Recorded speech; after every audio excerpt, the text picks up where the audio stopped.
The Devil Wears Prada. I find this film so infuriating, but also immensely enjoyable.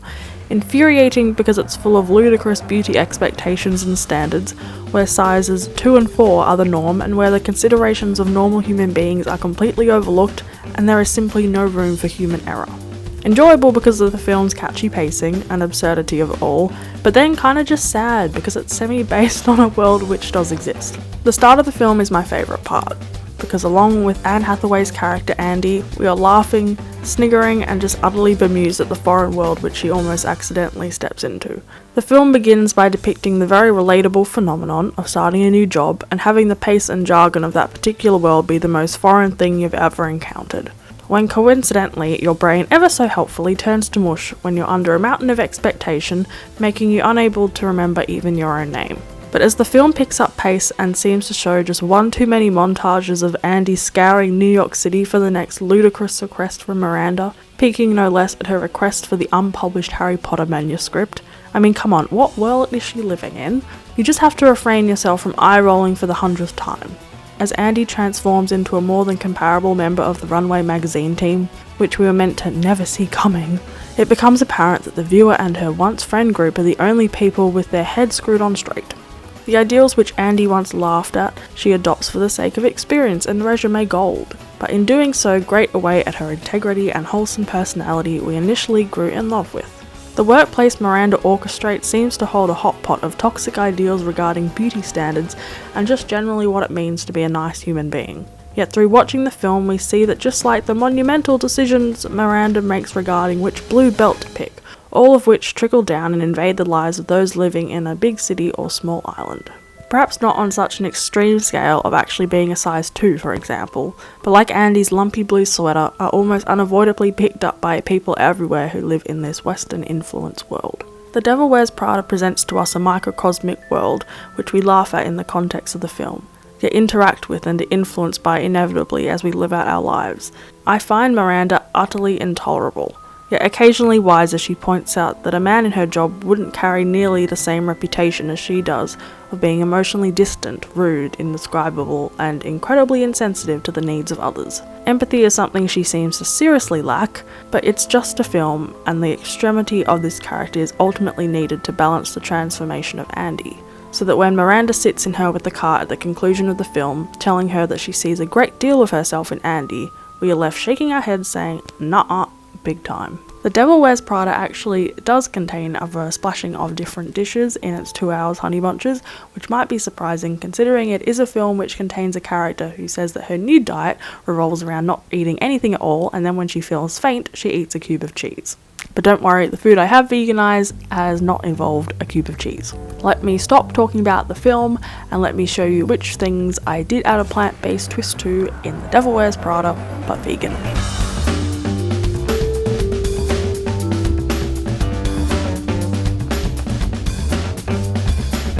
So the first recipe Honeybunches, I've definitely hit a nail on the head with this one. So the Stanley Tucci character says when the Anne Hathaway character arrives at the office for the first time, has someone eaten an onion bagel? So I decided to make caramelized onion bagels, and blowing heck, they're great! So you start by putting some flour. I use like an all-purpose organic baking flour thing because I wanted to use a nice variety of one with some salt, some coconut sugar, some instant dry yeast. We just keep ours in the freezer, and you actually add it to the dough, to the flour mixture, sorry. You don't have to activate it first in water, which I think is fab because that can always be a bit like a failed science experiment. Then you add some warm water that isn't too hot, just like nice, warm, pleasant, fancy bathroom warm water type temperature. And if you have a sort of mix master thing, attach your dough hook once you've sort of brought it together with just a regular attachment and sort of knead it for about 5 minutes. Scraping it down and making sure, adding a bit more flour as well if you need to bring it into sort of like a stiff dough. Then knead it a couple of times, and after that you just want to pop it in an oiled bowl. Once you've like brought it into a ball of sorts, an oiled bowl, pop it in there, cover it with like a lightly wet tea towel and just put it in a warm location for about an hour. You only have to let it rise once really, so that's a fab thing. Meanwhile, make your caramelized onions, which is just sauteing like 2 onions in some olive oil. Then when they're nearly done, add a drizzle of white wine vinegar and maple syrup, and just let them caramelize a little bit more until that like finishes off the process, and then set them aside, and boom, your dough rises without fail in a fab way, and it gets thoroughly squishy, which is surprising considering it is such a tough dough to begin with. So that was me just putting some polenta or like cornmeal on some trays, which is in preparation for making your bagels. So I added the caramelized onion to the dough, sort of rolled it up to mix it throughout, and then chopped them into about 10 pieces, and then you just want to fashion them into bagels. Make sure like you do poke like quite a decent hole through them, because the hole will shrink and the dough around it will sort of expand in the boiling and baking process, and you don't want to lose your hole, because what's the point? It's a bagel. Yeah, this is like the fun part. Don't worry if they don't come out perfectly in that process, and don't worry if there's bits of caramelized onion sticking out the top or the sides. So that was me putting some coconut sugar into some boiling water, letting that dissolve, and that just allows a sort of, you know, instead of you having to brush them with like something that would make them shiny when they bake, you just do that in the boiling process. So you like, I use 3 at a time, don't worry, they don't stick to each other when they're boiling, for a couple of minutes on each side, and then yeah, they flip really easily. Then set them aside on your polented or cornmealed up baking sheets. I sprinkled them with like sesame, poppy seeds, sunflower seeds and flax seeds, and then pop them in the oven for about 10-15 minutes, and that was it. And they're so good. They're so light and chewy and savoury and wonderful, and would be great with soups. And I'm pretty chuffed with myself for opening up this bagel door of wonderfulness. I'm definitely going to be making some different flavours in future. So yeah, definitely recommend these. We ate like the whole batch in one day, not even. They're so good. Okay, so there's a corn chowder that the Anne Hathaway character eats in the cafeteria on one of her first days in the magazine. And so I decided to make a corn chowder. So you want to start by sauteing some onion, celery, carrot and some minced garlic. And this is a soup that is quite delicious, because corn makes this like savoury but also with pops of sweetness. So then once they're sauteed, add your corn. I use fresh corn and some potato chunks. Saute that around, and then add your flour and let that cook off for a little bit. And then I added 2 cups of vegetable stock and covered the pot and let that just cook so the potato chunks had softened up completely. And don't worry, we're adding more seasoning to this. Yeah, so after the 10 minutes are up, it'll be looking a bit thicker and the potato will be soft. So add some nutritional yeast then, some mixed herbs. Also add some Old Bay seasoning if you have it, or you can just swap that out for celery salt or just leave it out completely.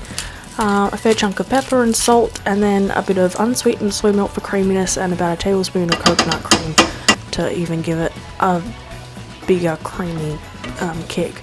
So I pureed about half the soup and left the other half chunky, and that's the texture I liked in this recipe. But of course you could puree it all or just leave it chunky as heck. And then I topped it with like vegan cheese and spring onions and parsley, and that's really good. As I said, definitely one of my more favourite soups because of the savoury sweet factor.